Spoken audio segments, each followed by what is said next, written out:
He did stronger things against Russia than Republican or Democrat presidents before him.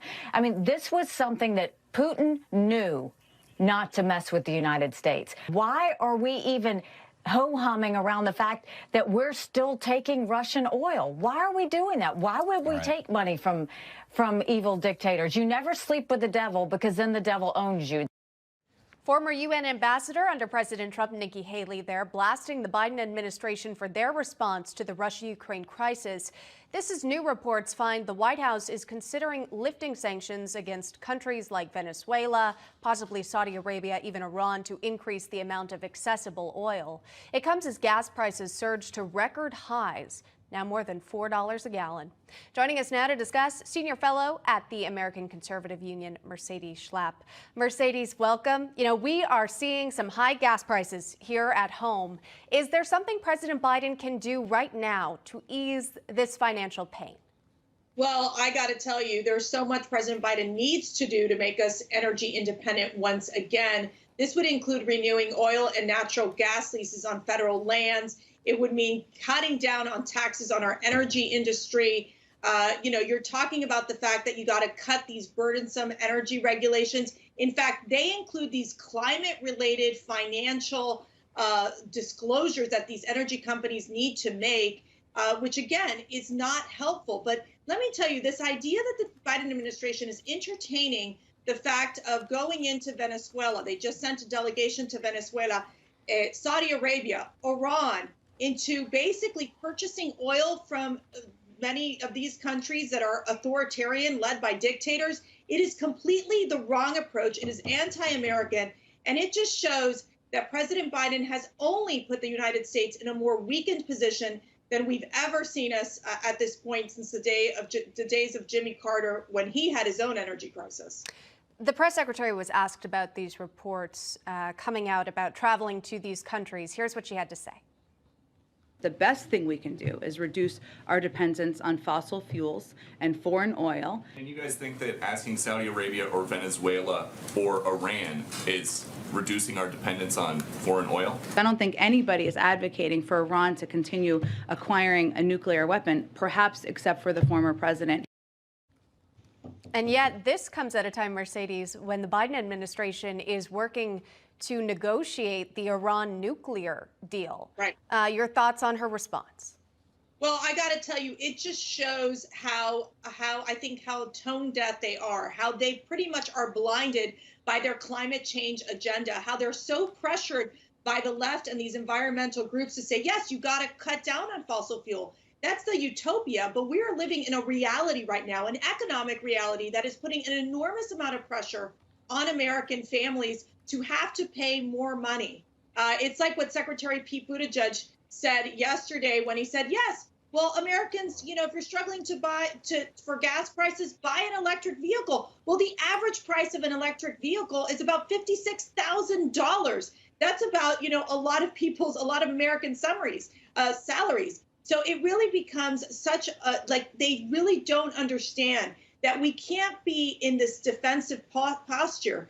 Biden should have taken steps early on to ensure that we're able to stay energy independent. When America's energy independent, that means that we have a stronger national security. And at this point, we don't have that. And we are in an unstable situation where now we're dependent on these rogue nations with dictators to basically dictate what we're seeing happening here in the United States in order to bring in more fossil fuels into this country. The president expected to speak possibly on a ban on Russian oil imports in just over an hour from now. We're going to watch it. But I'd like to maybe end on a more positive note. Mercedes, I know you're a mom, you're a women's advocate. Of course, today is International Women's Day. Do you have a message to young women out there who might be looking for some advice during this time, a more tumultuous time period in our life?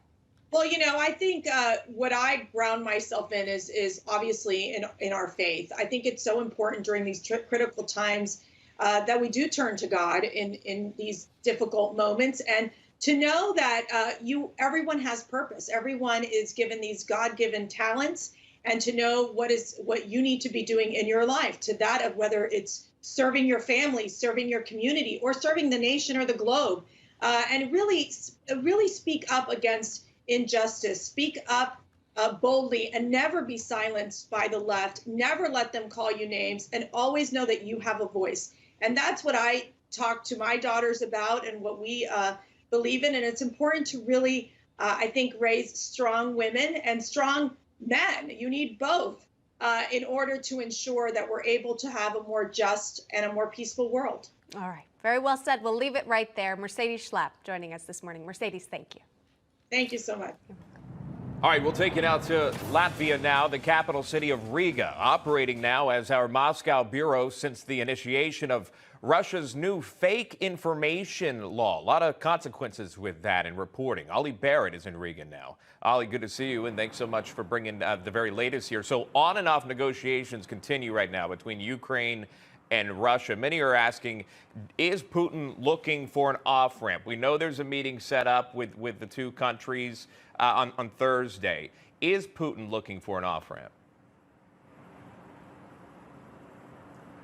It's incredibly difficult to say, and I think that is exactly the question that is being asked in Western capitals at the moment. Boris Johnson, the UK Prime Minister, for example, has said repeatedly himself that he can't read Vladimir Putin's thinking at the moment, and so it's very hard to say. Certainly, those talks due for later in the week between the Ukrainian and Russian foreign ministers would be the most high-level talks between the two countries that we have seen since Russia invaded Ukraine, so perhaps some grounds for optimism there. We have seen those negotiations going on between the two countries about humanitarian corridors and ceasefires, but we haven't seen those ceasefires being fully respected. Here in Latvia, Jens Stoltenberg, the NATO Secretary General, has been holding talks today. He says that Russia needs to fully respect humanitarian corridors, the implication obviously being that up to now Russia has not been doing so. Antony Blinken left here today. He went on to Estonia, the US Secretary of State, to continue his tour of the Baltics to show NATO solidarity in this region. Then on to France on the way back to the United States, expected to meet with Emmanuel Macron, the French president. Now, he has been holding regular conversations with Vladimir Putin, the Russian president, and has been criticized in some quarters for doing so frequently and not seeming to come up with anything particularly useful. But Antony Blinken, I'm sure, will want to pick Emmanuel Macron's brains about whether he has any insights into exactly what Vladimir Putin is thinking at the moment. Ollie, really quick before I let you go, if I could just ask about your reporting there. I'm used to talking to you in Moscow. This obviously changed. Many viewers may not understand what happened. What happened and why did you move locations?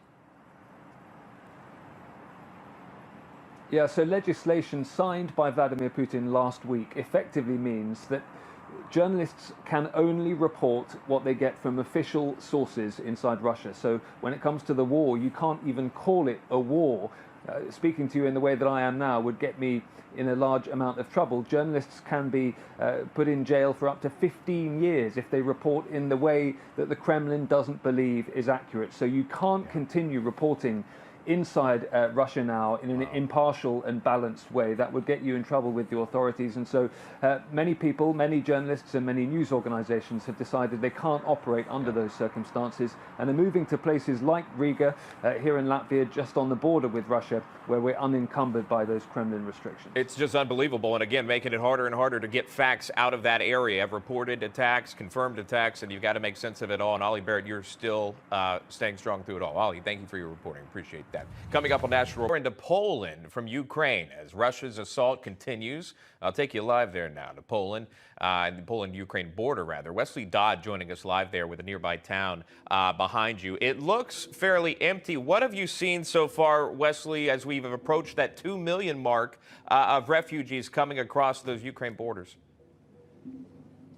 Yeah, so we just moved a little bit up to the border here to the town of Zamość, and you are seeing refugees actually walking around here today. So small groups of people looking really around a town that for some of them has become their home now. You know, this pretty little square here is a UNESCO World Heritage Site, a popular tourist destination, but the population has swelled here by 5,000 because so many people from Ukraine have been offered homes and rooms here in the town.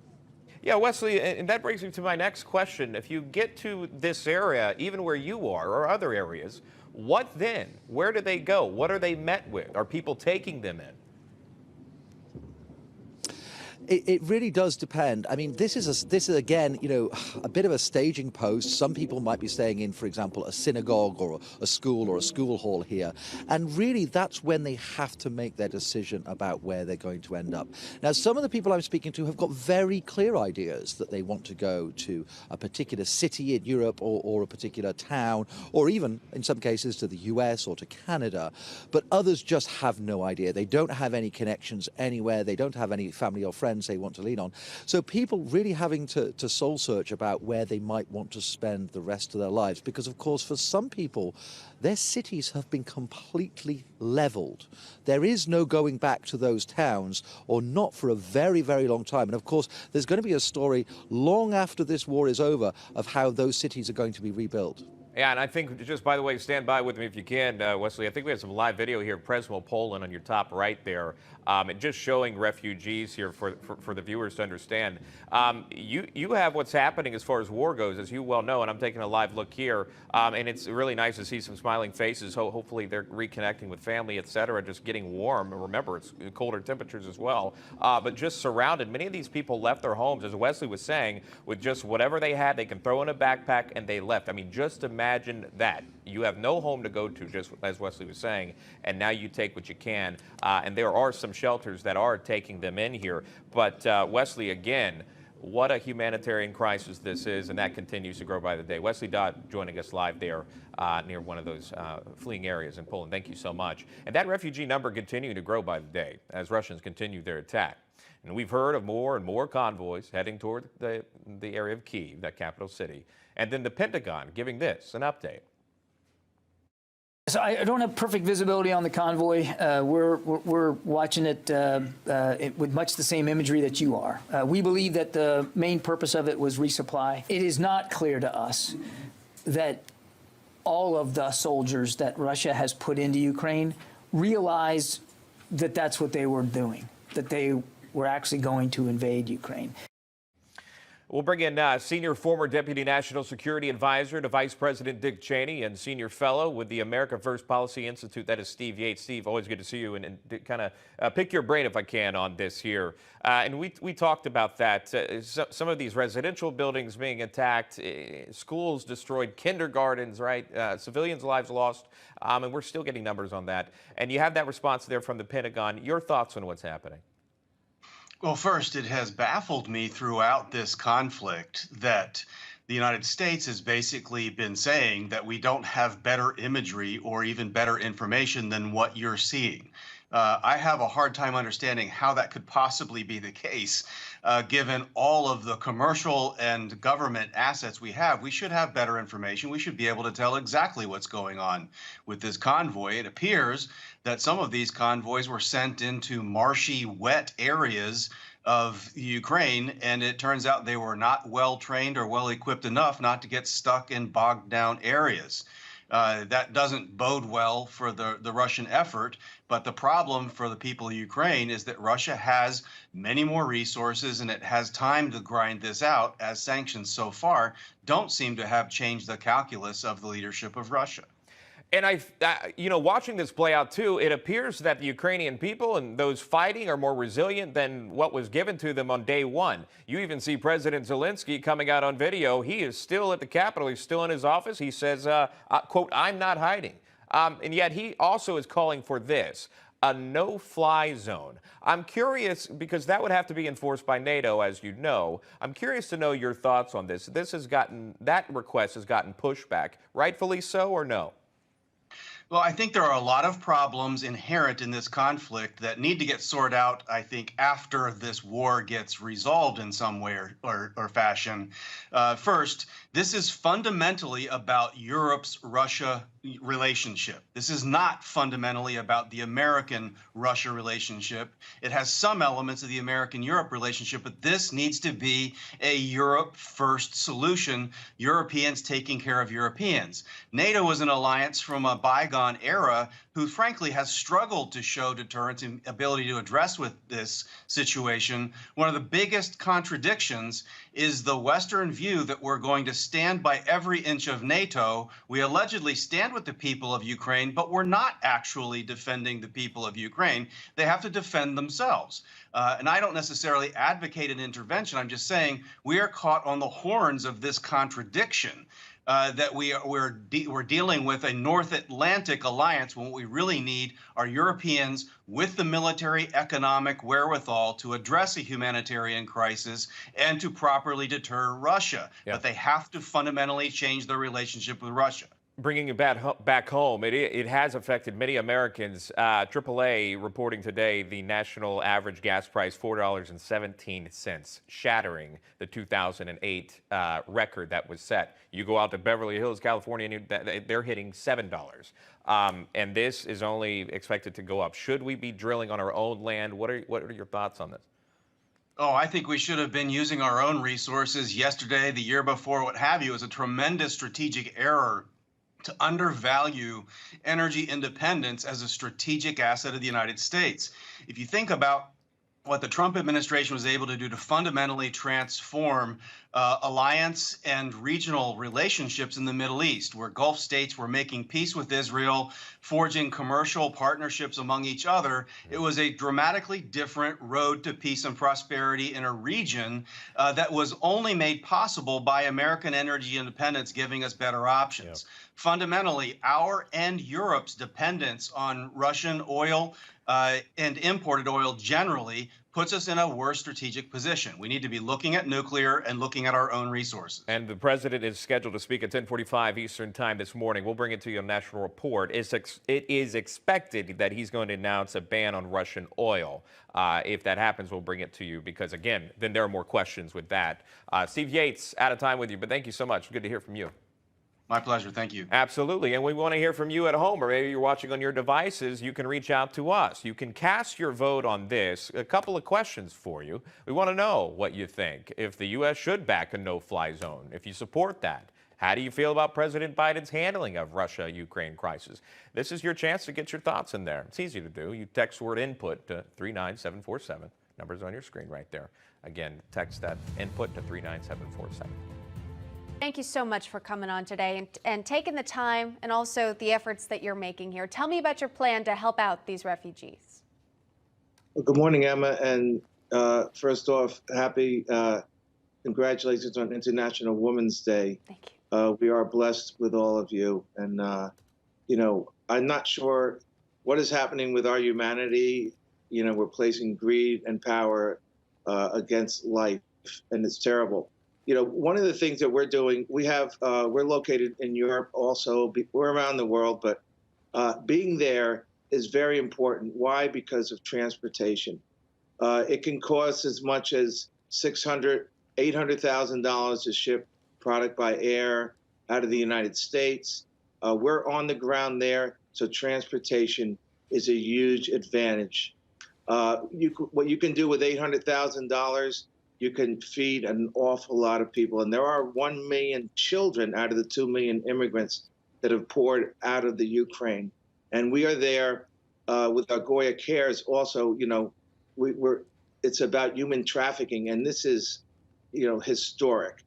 You know, the president has said, and he's going to talk about oil today, and he lowers his voice and says, companies lower your cost. But yet, you know, a lot of this is about oil. And we want to buy oil a million miles away versus turning on a pipeline, the Keystone Pipeline, where we can, you know, Jen Psaki says it's not an oil field. Yes, but it doesn't cost anything, costs very little to ship via a pipe. And, Sure. you know, you don't need drivers, you don't need all this stuff. You know, And, you know, these people, they're living in Candyland.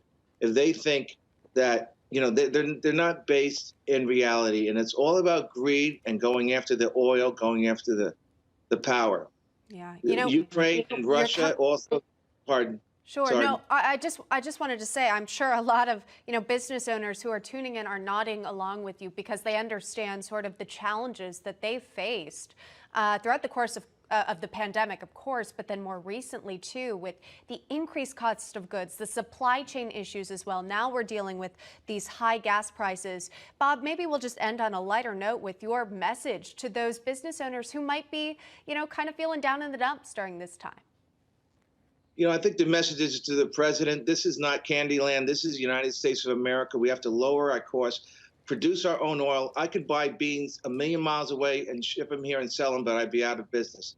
We need to produce here, lower our costs, and we need to care for our children. We need to care about humanity.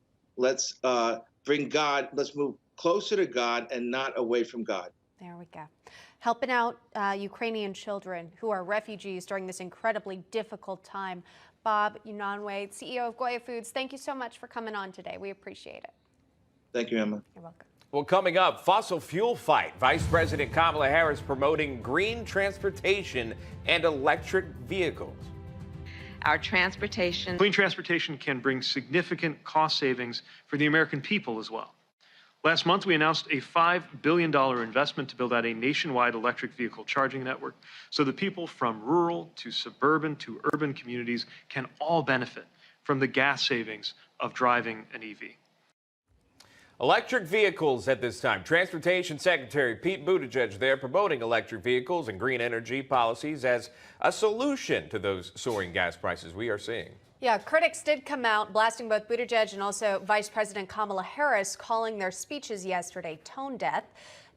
Of course, it does come at a time where gas prices are surging on average to more than $4 a gallon. Let's bring in our panelists to get their take on it. Joining us now, lawyer, conservative activist Rogan O'Handley. Also with us, president at the Red Renaissance PAC, Kim Klacik, as well as the founder of the Walkaway campaign, Brandon Straka. Okay, great to see our panelists there. We did hear from Secretary Buttigieg. I'd also like to play a soundbite from Vice President Kamala Harris, and then I'll get your guys' take. Here's that. Imagine a future.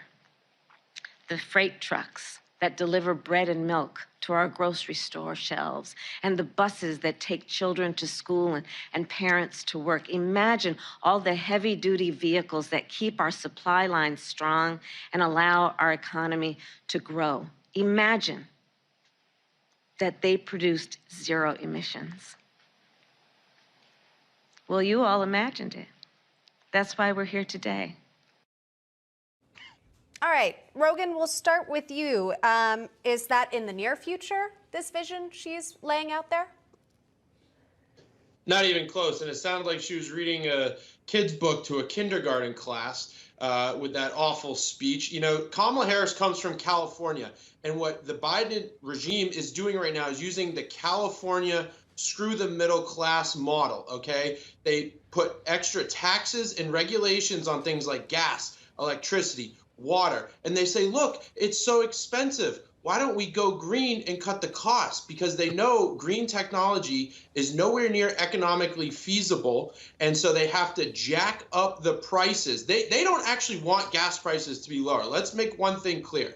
The Biden regime did this intentionally with the restrictions on trucks, restrictions on the Keystone Pipeline, extra regulations. And then they want to come in with a solution, which is just green energy that puts taxpayer dollars into the pockets of their friends, and it screws the middle class. These bougie urban elite dreams of no emission type services, great to have in long term down the road, but right now they are screwing middle class Americans. Kim Klacik, I want to bring you into this. So bottom line here of what you've heard from Kamala Harris trying to get to zero emissions. Then you've got electric vehicles pumped out by Buttigieg there.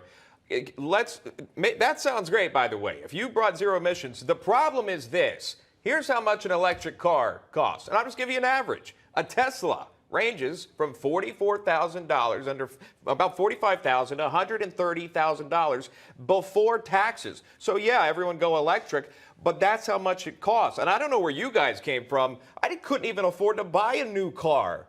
I bought used cars. This